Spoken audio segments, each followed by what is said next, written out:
How does a 23-year-old American girl from New Jersey, college-bound 4 years ago, end up in a remote Himalayan village raising over 200 children who have been orphaned as a result of disease and civil war? My story began exactly 5 years ago when I woke up one morning at 18 years old and had a scary realization. I knew very little about myself and what I wanted in my life. So I packed up a backpack with very few belongings and I decided to take a trip around the world. I had never really traveled, never left my country.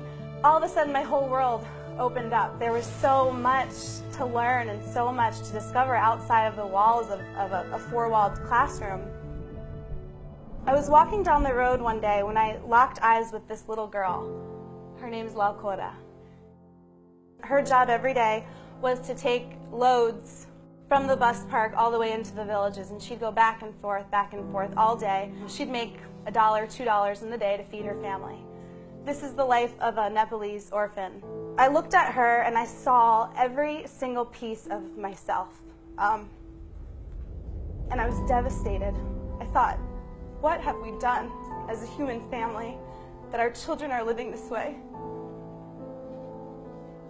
I soon kept reading, and I found out that there were 80 million children just like her in the world.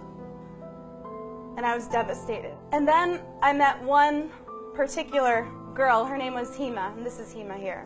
She was 7 years old, but every day when I walked to meet her, she'd just smile with these big, bright eyes, and she'd say, "Namaste, Didi."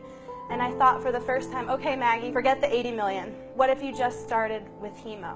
Is there something that you can do to change the life of just one child? And I thought at 18, and as the entrepreneurial mind that I have, okay, I can do that.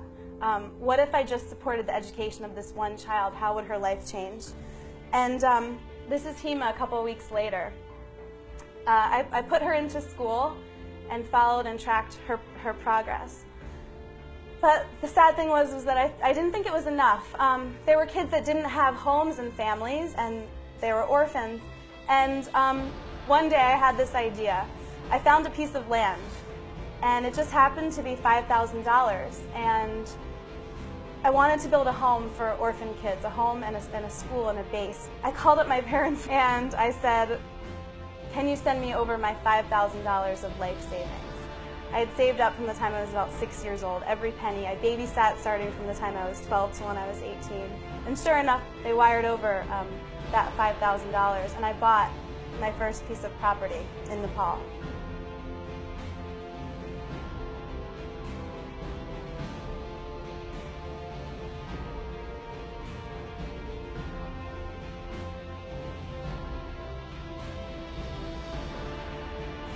The world will change when our children and our women are educated. They have less children, they raise better families, they raise more educated children, their disease, everything decreases, poverty levels, communities and villages change. And the thing about this work that I do is that it's very addicting. So I thought, okay, one kid, if I could do one, why not 10? What if my dream was to walk across this dry riverbed one day and not see a single child breaking stone? That's what I want. I want to create a world that I want to see every day. And I think we have the power to do that. I don't think you have to go 8,000 miles away to the foothills of the Himalayas. I think the beauty of all of us is that we have talents and we have gifts. And this just happened to be mine, and I'm really lucky to have found it and created my little slice of heaven, my little paradise. And I think that the world will change when we all find that for ourselves, where we wake up every day and we wouldn't rather be anywhere else in the world doing any other kind of work. We think of all of the things we don't have instead of the things that we do have. Oh, I could do that if I had more money, once I have my PhD, after I'm settled, after I'm established, after I'm famous. Well, what if everything you had was everything you have right now? Your body and your mind and that sense of, I can do anything.